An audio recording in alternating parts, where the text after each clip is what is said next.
پہلے دن، بلکہ ہم اگر کہیں کہ جو فرسٹ رسپونڈرز ہوتے ہیں یا ان میں سے مطلب بالکل بہت بہت ارلی آپ وہاں پہنچ گئے تھے، تو اس کے بارے میں تھوڑا سا اپنے ایکسپیرینس شیئر کریں میرے خیال میں. اچھا بیٹا، میں اس دن جو تھا نا، ہفتہ میرا آف ہوتا ہے نا، ہفتہ اتوار میں بھی آف کرتا ہوں، اس وقت بھی آف کرتا تھا.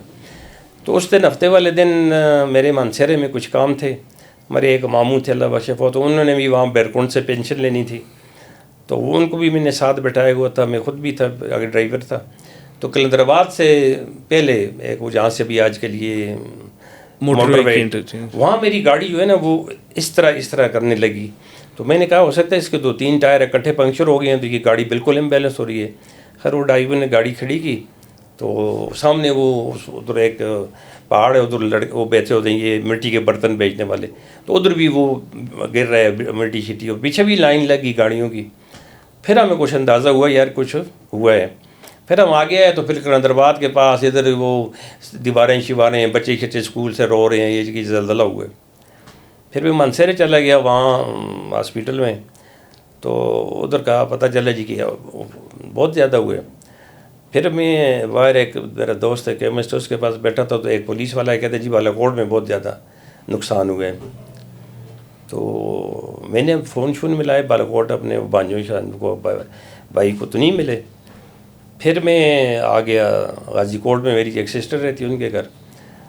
تو وہاں میرا ایک بانجا ہے، وہ اس وقت یونیورسٹی میں پڑھتا تھا ڈوڈیال میں.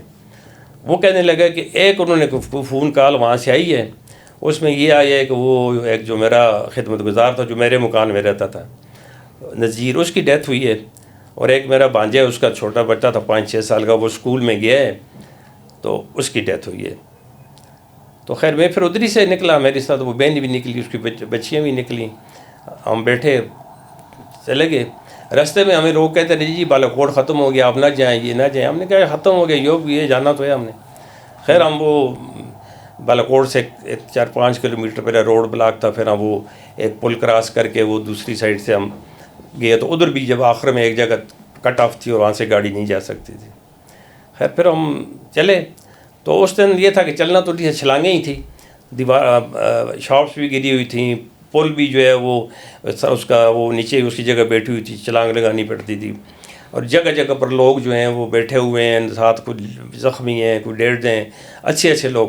لیکن کنسپریسی کی حالت تھی کہ میں اب دیکھ رہا ہوں، ملتا تھا سلام کرتا، لیکن یہ تھا کہ یار میں جاؤں اوپر میرے ان کے ساتھ کیا ہو رہا ہے.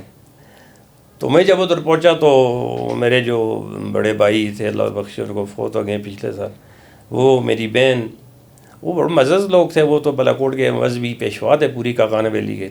وہ ہمارے گھروں کے آگے کھیت تھے، کھیتوں میں وہ بیٹھے ہوئے ہیں، اور ان کے پاس وہ ایک وہ میرے جو خدمت گزار تھا جو میرے گھر میں رہتا تھا، اس کی ڈیڈ باڈی پڑی ہوئی تھی، اور ایک وہ بچے کی اسکول سے ریکور ہوئی تھی، اور ایک میرا بانجا جو ان کا بیٹا تھا اور اس کی بیگم، وہ ایک کمرے میں اندر پھنسے ہوئے تھے. تو باقی بھی پورے ہمارے گھر کے سارے کھیت تھے، لوگ آ رہے تھے، ہر 5-10 منٹ کے بعد شور اٹھتی، اور جی ڈاکٹر صاحب آئیں. اب میں جاتا دیکھتا جی اس کا تھائی فریکچر ہے، اس کو ہیڈ انجری ہے، اس کو ایبڈومن ہے. گھر میں کچھ نہیں سکتا تھا. ایک میری بھابھی تھی، اس کو یہ انجری تھی، انہوں نے کپڑے شپڑا رکھا ہوا تھا، مجھے بلایا تو اوپر سے کپڑا اٹھانے لگے. میں نے کہا نہ اٹھاؤ، ابھی اس کا خون رکا ہوا ہے، کپڑا اٹھاؤ گے کر تو میں کچھ سکتا نہیں ہوں، چیزیں ساری جو ہیں اندر پڑی ہوئی ہیں. تو یہ بلیڈنگ رکی ہوئی ہے، تو اس کو یہ دوپٹے کو نہیں ہٹاؤ، یہ اب اس کو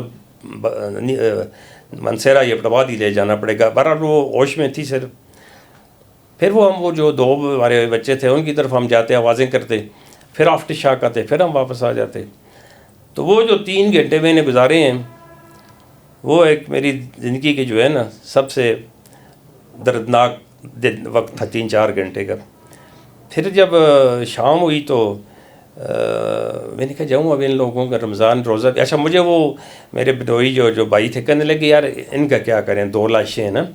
میں نے کہا جی دیکھیں یہاں تو سب کچھ اندر بالکل وہ ہوا ہے، اس طرح کولیپس ہوئے ہیں آپ کے ہمارے مکان، نہ ہمارے پاس کوئی ہتھیار ہے جس سے ہم قبریں تیار کریں، نہ کوئی لیبر ہے جو قبریں. تو ان کو آج کھڑے بھی ان کو چھوڑ دیں کہ ان کا پتہ لگے دونوں کا، اس کے بعد پھر ہم کچھ کریں گے کل. یہ تو 5 بجے پھر میں 4:30-5 بجے وہ بچیاں بھی آ گئی میرے ساتھ، جو میری 2 بانجیاں تھیں، بہن ادھر ہی رہ گئی، بہنوئی بھی ایک. تو ہم واپس آ گئے جس جگہ پر گاڑیاں کھڑی تھیں. تو ادھر مجھے سارے لوگ ملتے رہے. میں نے کہا جی ہمارا اوپر یہ حال ہے, ہمارے 2 بچے اندر پھنسے ہوئے ہیں, باقی افراتفری ہے, نفسا نفسی ہے آپ. تو اس جگہ جس جگہ پر ہم آئے تو مجھے کسی نے کہا کہ جی آپ کی والدہ اور آپ کی مسز اور آپ کا بچہ وہ بھی آئیں اور وہ اوپر چلے گئے ہیں. تو میں پریشان ہو گیا کہ یار آج کے دن تو والدہ میری تو وہ پرانا والا کوڈ تو نہیں ہے کہ ہم آنکھیں بند کر کے رات کے اندھیرے میں بھی ہمیں راستوں کا پتہ ہوتا تھا. آج تو چھلانگیں ایک دیوار. تو میں نے پھر وہ اپنا جو بھانجا تھا ساتھ اس کو کہا, میں نے کہا جا کر وہ اپنی نانی کو تو واپس لے آؤ, باقی جو میری مسز اس کا بھی کہو نہ لا. تو وہ گیا بیچارہ پھر اوپر. تو وہ اس طرح ہوا تھا کہ وہ میری امی کو ادھر ہی سے کسی نے واپس بھجوا دیا تھا جی کہ آپ وہ نہیں جا سکتی. وہ ڈرائیور کے ساتھ واپس آ گئی تھی, لیکن وہ کسی نے کہا کہ اوپر چلی گئی. خیر پھر وہ جس وقت آیا اس وقت روزے کا ٹائم تھا. اب میرے پاس وہ بچیاں تھیں, 2 بانجی, ان کا بچہ تھا ایک کا. تو میں نے انہیں پوچھا یار کوئی روزہ کھولنے کے لیے کوئی چیز ہے؟ کہتے جی پانی کی ایک بوتل تھی تو وہ تو ہم ان کو دے آئے ہیں, اور یہ بچے کا سری لے کے اسی کے ساتھ کچھ کریں گے. تو خیر وہ اس دوران میرا بھائی ہے چھوٹا, وہ پشاور سے آ گیا, وہ بھی ملا. اسے بھی میں نے کہا یار اوپر جانے کا فائدہ کچھ نہیں ہے, ہم جاتے ہیں تو منصیرہ سے تم لوگوں کو ان کے لیے کھانا چھانا لے کر تم اور وہ بھانجا واپس آ جانا. تو اس دوران ایک گاڑی آئی, تو اس گاڑی میں ایک بندہ بیٹھا تھا آگے. تو مجھے لگا کہ میرا ایک دوست ہے والا کوڈ کا. میں نے کہا میرا یہ وہ دوست ہے نا, بالکل شکل جواب آدمی. تو میں جلدی گیا, اس کا دروازہ کھولا, وہ کچھ کھا رہا تھا. تو جب میں دیکھا کہ وہ تو نہیں ہے, پیچھے ہٹ گیا. تو وہ بندہ سمجھ گیا, وہ آیا میرے پاس, اس نے مجھے سیب دیا اور ساتھ چھری دی کہ جی ڈاکٹر صاحب روزہ افطار کریں. وہ پھر میں نے وہ ایک پیس پتہ نہیں کتنے لوگوں نے کھایا. وہ بعد میں مجھے لوگ بتاتے تھے جی کہ وہ آپ نے ہمارا روزہ بھی افطار کرایا. میں نے کہا یار ہمیں تو پتہ, مجھے تو پتہ ہی نہیں تھا. پھر ہم ادھر سے واپس آئے تو رستے میں وہ ژالہ باری اور بارش سخت قسم کی. جب مانسیرے پہنچے تو پھر میں نے وہ بھائی کو اور بھانجے کو کہا یار رات کو تو آلریڈی جو والا کوڑ کے پہاڑ جو ہیں وہ سرک رہے ہیں, تو ابھی رات کو نہیں جو گزارا کرنے, تو صبح تم سحری کے وقت نکل جانا. تو وہ بھائی کو میں نے مانسیرے ہی چھوڑا, بھانجا بھی اس ادھر ہی تھا. وہ پھر سحری کو کھانا لے کر کے میں ادھر آیا. بعد میں یہاں میرے زلف ہیں نو شہر, ان کو میں نے کہا جی بالا کوٹ صفحہ ہستی سے مٹ گیا, تو ہمارے جو 2 بچے ہیں وہاں ادھر اندر ہوئے ہیں. وہ بیچارے صبح اس کے ساتھ ہی سحری کے ساتھ ہی پوری بس بھر کے بندوں کو بچوں کو جان لے کے وہ پھر انہوں نے اوپر سے چھت جو ہے کر کے وہ بھی ڈیڈ باڈیز بھی نکال لیں. باقی بھی انہوں نے ہمارے محلے میں مختلف جو تھیں وہ کافی ساری لاشیں انہوں نے نکالی, وہ نویں شہر کے لوگوں نے. میں نے ادھر ایک میرے جاننے والا تھا ٹیلر, اس کو کہا یار مجھے کفن چاہیے 4. اس نے کہا جی اب تو رات ہے, سحری کے وقت کو رابطہ ہوگا اس سے, تو 8 بجے تک آپ ہم کو کفن دے دیں گے. کیونکہ ہم نے تو پرزوم کر لیا تھا کہ وہ بھی ڈیڈ ہیں. خیر اس 8 بجے میں نے کفن کلیکٹ کیا. پھر یہاں سے جو ہے ایک سزوکی میں ہمیں نے کچھ یہ قابلی جو تھے, یہ 4 مزدور ہائر کیے کہ ادھر, مجھے یہ نہیں پتہ تھا کہ وہ نویں شہر چلے گئے. ان کو کہا کہ جی آپ سزوکی میں ان کو کیری بھی ایک نے بٹھایا. مانسیرے ہم بازار میں رکے ادھر کہ یار کچھ یہ کیا چیز ہے کھودنے شودنے کے لیے کوئی اوزار وغیرہ, گینتی وغیرہ یہ. تو اس طرح ٹیلی فون کنیکشن مل گیا مجھے. وہ بھائی میرے جو بھائی انہوں نے فون کیا, انہوں نے کہا جی ہم نے وہ 2 ڈیڈ باڈیز بھی نکال لی ہیں اور ہم نیچے ہی ان کو لا رہے ہیں مانسیرہ. تو مانسیرہ میں ان کی قبروں کے انتظار کرو, تو اوپر نہ ہو. اور گاڑیاں بھیج دو 2 کوئی ایمبولینس جو ڈیڈ باڈیز. تو ایک تو میرے ماموں تھے, وہ تو مجھے دیکھ کر رک گئے. تو ان کو وہ بھی آ رہے تھے, انہوں نے کہا کیا؟ میں نے کہا جی اس طرح میں تو ابھی ادھر ہی ہوں. تو آپ, ان کے پاس ڈبل کیبن تھی. میں نے کہا جی آپ جائیں, وہ ادھر سے ڈیڈ باڈیز لانی ہے. ایک دوسرا میرا کزن ہے ڈاکٹر ہے, اس نے ایمبولینس بھیج دی. خیر وہ بیچاروں نے 4-5 کلومیٹر اس کو پیدل اس پر لائے, اس کے بعد وہ گاڑیوں میں. تو پھر 4 ہمارے پاس ڈیڈ باڈی تھی ہماری. 2 کو ہم نے افطاری سے پہلے غسل دیا, 2 کو افطاری کے بعد. اور اس دوران ہم نے دن کو کپڑے شپڑے بھی ان کی تیار کر لیں. 7 بجے پھر ہم نے ان کو بڑا اچھا طریقے سے, مجھے ہمیں یہ تھوڑا سا اطمینان ہے کہ وہ, بلکہ تو بالا کوٹ میں یہ حالت تھی کہ وہ 2-3 آدمی ہوتے تھے, وضو کے پانی نہیں تھا, وضو نہیں تھا, آگے کھڑے ہوتے تھے, پیچھے جی وہ میت مل گئی ہے اور تھوڑا سا کھود کے اس کو, اس طرح کا جنازہ ہوتا تھا. تو وہ بہت ہی قسم پرسری والے حالات تھے. وہ ایک قیامت سے کم نہیں تھی, لیکن بس یہ ہے کہ انسان میں لچک ہے, وہ گزارا کرتے. تو آہستہ آہستہ لوگ سیٹل ہونے لگ گئے بس. اور ابھی تو پھر واپس جانے لگ گئے, کیونکہ وہ بکریال سٹی کا ایک بڑا شور تھا شروع میں. آپ تقریباً 20 سال سے زیادہ ہو گئے ہیں, نہ پلاٹ ملے ہیں نہ کچھ ملے ہیں. لوگ پہلے ادھر تھے, اب آہستہ آہستہ واپس جا رہے ہیں, اپنے کنسٹرکشن شروع کر رہے ہیں. 1 منٹ رکتے ہیں, اس کو ذرا پانی لایا ہوا ہے وہ. بس کتنا ٹائم ہو گیا, بس ریپ اپ کرتے ہیں تھوڑا سا. یہ ہو گیا تقریباً 55 منٹ. ٹھیک ہے, بس ختم کرتے ہیں. کوئی اور بات جو کہ بکریال کی بات ذرا ضروری ہے کر دیں. ٹھیک ہے, کچھ بھی نہیں ہوا, وہ ایک میسج کے طور پر. ہاں, باقی اور کوئی سائیکیٹری کوئی جنرلی جو میسج دینا چاہتے ہیں جنریشن, ٹھیک ہے, جو آج کل کے حالات ہیں اس میں کس طرح وہ ٹھیک ہے, فائنینشلی لوگ ڈسٹرب ہیں.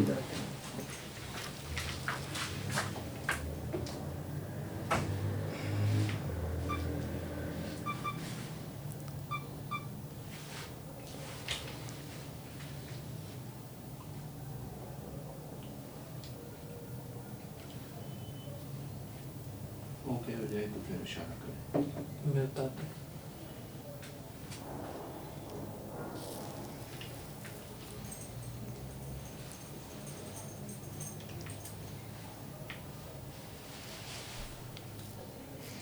جی سسٹر ٹھیک. اچھا, وہ بکریال سٹی کا وہ 20 سال سے پروجیکٹ ابھی چل رہا ہے. کاغذوں میں نمبر الاٹ ہو گئے ہیں, تو باقی اور کچھ بھی نہیں ہے. تو اب لوگ آہستہ آہستہ یہاں کرائے پر رہتے تھے, اب وہ کب تک کرائے کے مکانوں میں رہیں, وہ کریں واپس پر ادھر ہی جا کر انہوں نے کنسٹرکشن شروع کر دی. اب آہستہ آہستہ واپس ہو رہے ہیں. تو یہ ایک ہماری بہت بڑا وہ ہے کہ خاص کر ہمارے صوبے میں اب ہماری جو اب منصرہ کی کنگ عبداللہ ہاسپٹل وہ ابھی تک کمپلیٹ نہیں ہوئی, جبکہ اس مقابلے میں کشمیر میں راولکوٹ میں 10 سال پہلے ہم گئے تھے.